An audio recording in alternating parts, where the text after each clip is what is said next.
What is going on, everybody? JaceCry99 here, back with another YouTube video. This is going to be the hardest high rounds, like high rounds that that a lot of people would agree are the most difficult in general. The ones that you can't just sit in a corner. There's not just a simple way. So without further ado, these are the 5 maps in no particular order that I think are some of the hardest high rounds you can do solo. First one is World at War or Black Ops 1 Verrucht. I would say World at War is a little easier, obviously because of the 24 zombies per round and the infinite damage flamethrower, so it is a little easier. But regardless, Verrucht in any sense is a kind of a tough map on BO1 and World at War. That's solo war co-op. Verrucht is one of the harder maps, I will say. Great map though, I mean, excellent map. But it is without a doubt one of the harder maps. All the tight corridors, the fact that on BO1 especially, no weapons really kill after a certain point. You have to kind of just rely on traps, bouncing betties, and a whole lot of spraying. There's really not much you can do about it. On World at War, however, solo at least, there's only 24 zombies per round, and you can just use the flamethrower. It's easier said than done. I can say that. Much easier said than done. But co-op, Verrucht, World at War is not an easy task. It is not an easy task. And Verrucht, I will say, overall, is probably, like on BO1 and World at War, is definitely one of the hardest maps to high round on, without question. It is an absolute pain. BO3, it's not that bad. If you're running Megas, it really isn't that bad. If you're running Classics, it kind of depends. It's still a little tricky, but because of, in plain sight, alchemical and stuff like that, it's a little easier. No Gums is, I would say, a little easier because you do have the Wonder Waff, you still have traps and whatnot, but you also get you get the extra hit because it's BO3 system. But overall, Verrucht on any game is relatively difficult, solo or with a team. It is one of the harder ones. Not many people can get very good high rounds in this map. Not gonna lie, this is a map I even struggle with. This map is not this is not an easy map. I would not, yeah. There's really no easy way to go about this map, really. BO3, you can camp in the kitchen. That's also the BO1 strat. It's called Dat strat. I've watched Krups do it a lot. There are strats for this map, but none of them are easy. You have to be a skilled player to do it. And not only that, if you're playing on World at War or BO1, you have to beat a reset timer. And reset timer has not been hit on World at War, and I couldn't tell you for BO1. I doubt it. But that's how all maps on World at War, BO1, BO2, high rounds, you have a reset timer. There's a reset timer on BO3, but that's not hit as much as those are. So you have to be speed running as well. Verrucht is hard enough high rounding, but now you have to speed run it. Now you're just getting into real skilled territory. Next map is Darius, World at War or BO1. What makes World at War Darius so significantly harder than the other 3 solo? It's not 24 zombies per round anymore, which makes it significantly more difficult because, you can only go, you can't just progress as fast as the other maps. Not only that, the Wonder Waff, if you don't know yet, can take away your jug. It'll say you have jug, but you don't actually have it. So it's very sketchy on whether or not if you have it or not, because you might think you have it and then you don't. So it's not an ideal situation you want to be in. Darius, when it comes to high rounds, World at War, BO1, you have to start running traps. It's gonna come down to running traps. I've talked to Krups about it. World at War, he has the world record at 148, and he does want to push it to 150 plus. And he said that it's probably the hardest solo high round map you can do because there's nothing. You have to solely rely on traps, and one round turn it's over because zombies in Darius. So in Knocked, actually, if you didn't know this, in Knocked, if you're not standing still, zombies won't hit you.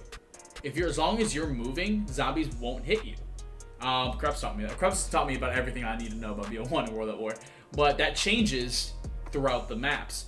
In Darius, at this point, they stick to you like glue if they hit you. That is another hard part about Darius, is that if you get caught at all, dude, they're literally they just suction cup to you. Like, they hit you once, and then they are clinged onto you, and they do not let go. And if there's a horde, oh, yeah, good luck. Bouncing Betties obviously are really convenient to have. And once again, you have to beat a speed, you have to beat a timer, you have a reset timer you gotta beat. Couldn't tell you, I don't think reset's been hit on either, on BO1 or World at War. Couldn't tell you, honestly. I don't know. On BO1, on World at War, I believe Krups died at 148. I don't know, he might have hit reset. I wouldn't doubt Krups hitting reset, but he told me that it's very possible the 150 plus. It just takes a lot of practice because Darius is you have to move fast while running traps, which really isn't a good combo because traps you have to wait to recharge and all that jazz.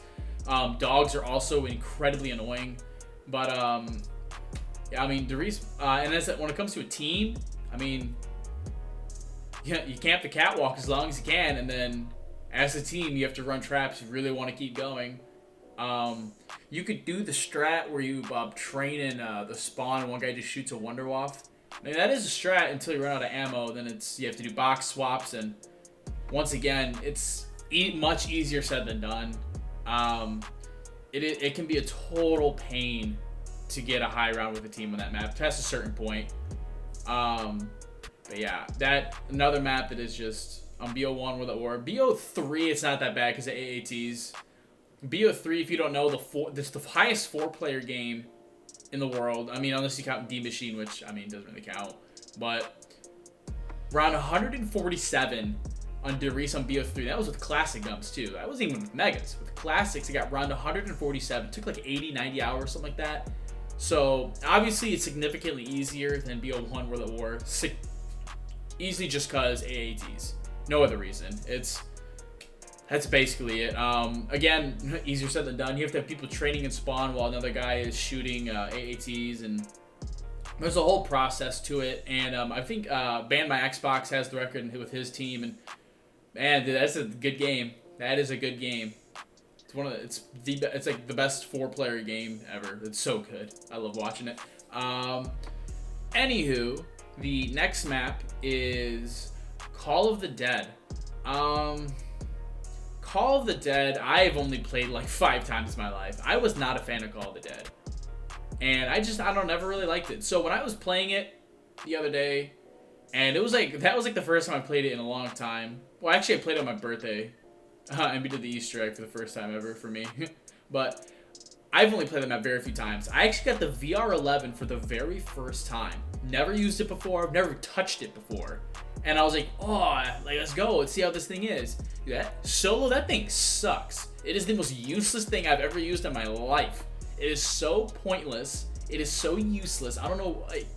There's no significance. Co-op, I've never used a co-op, but from what I've heard, in co-op, it's pretty great. So I'll take people's word for it. But I've also never used a scavenger. Never in my life. But I heard it's pretty decent up until like 30-ish, like somewhere around there. So I'll take that information and use it in this video right now. And that's saying that, and from what I know of Call of the Dead is the fact that in Call of the Dead, what makes Call of the Dead so much harder than other maps is George just being annoying as hell, just walking around being in the most inconvenient places all the time. And the combination of that and the fact that nothing kills past like 35, 40, the high round is strictly limited because of the box. People hit reset-ish, hit a crash and error from hitting the box so much. You're only allowed so many box hits before the game just says, yeah, you're done. And this is because you have to use, I believe it's a scavenger. And at that point, around like 90 something, one scavenger can kill like, I don't know, 20 zombies, which is god awful. So you kill 20 zombies out of the 100 something, and you have to get rid of it, get it back, and I think you have to pack punch it again. I couldn't tell you.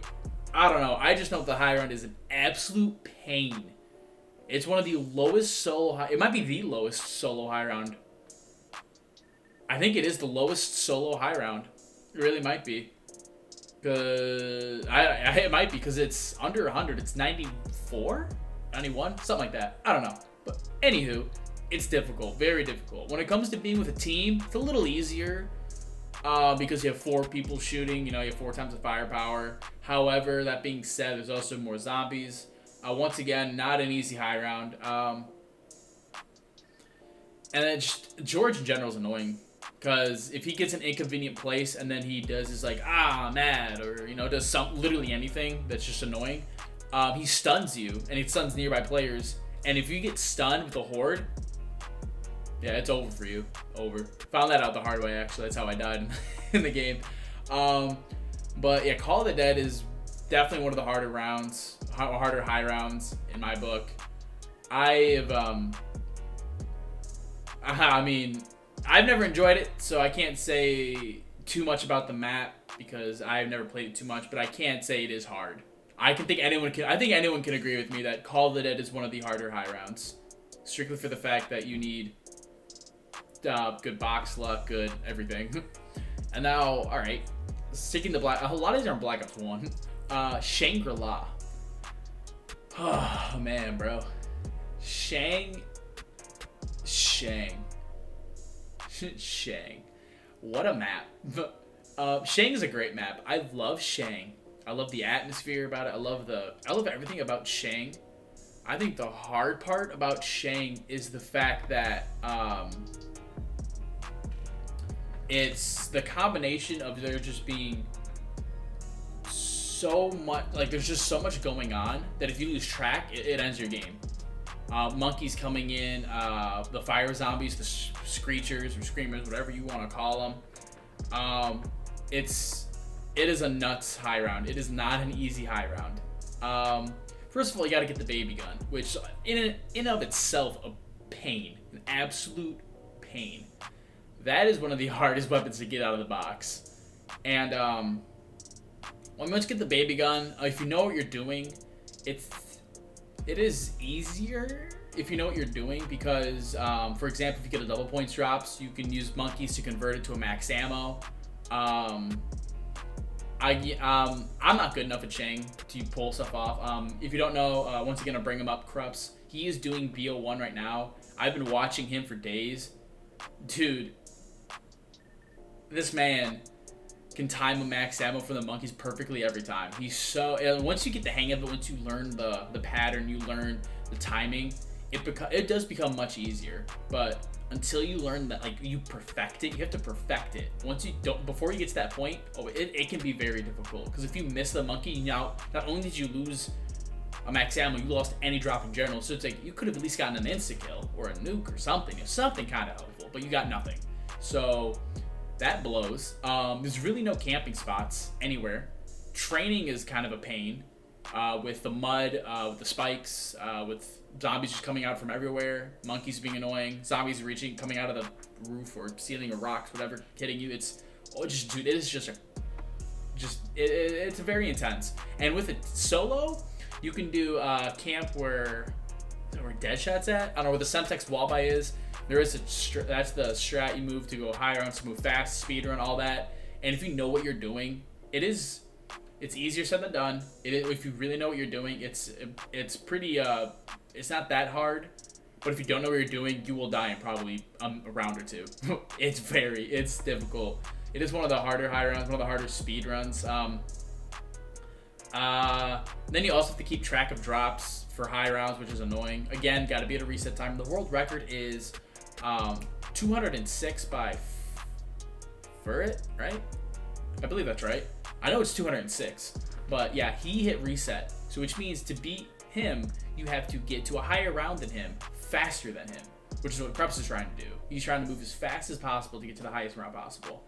And oh man, dude, to pull that off takes immense skill. And with the team, I don't even know what the strat is for a team. I'm not gonna lie. I don't even know what you would do because there's really not much you can do. I think you just gotta let whoever has the baby gun do literally all the work. Everyone else just kind of sits in the back, and if they have monkeys, throw them out to help. Like, that's it. There's really not much you can do. Yeah, Shang. I mean, Shang is one of those maps where solo, there's definitely a strat that you can do and pull off. Co-op, yeah, it's a free for all. Good luck. Shang is a map that I struggle with immensely. That is a map that I just can't do well on. It is a difficult map. Even on BO3, it can be kind of difficult just because of how hectic it can be. It is definitely one of the trickier maps. All right, but last and not least, we have the lovely map of Darius. This map, bro, not only is one of the worst maps of all time, it is also one of the harder high rounds of all time. Now, I know a lot of people are like, oh, Sliquifier, and you're fine. Yeah, I mean, that works to a point. Pre-patch, yes, the Sliquifier was the way to go, for sure, without question. However, post-patch, not so much anymore to a certain extent. Once you hit a point, the Sliquifier doesn't do what it needs to do. You will not progress very well, and you have to run the Trample Steam strat.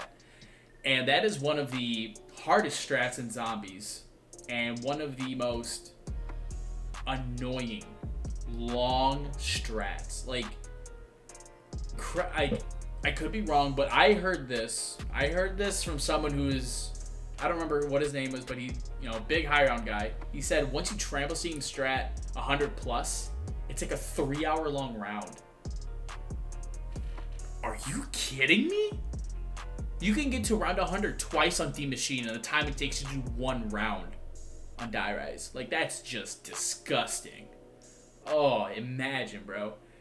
Oh my god, I can't imagine.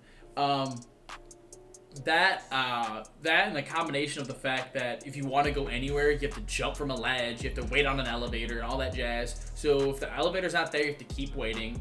If you jump off something and you miss a mattress, or you just get a bad jump, you're dead.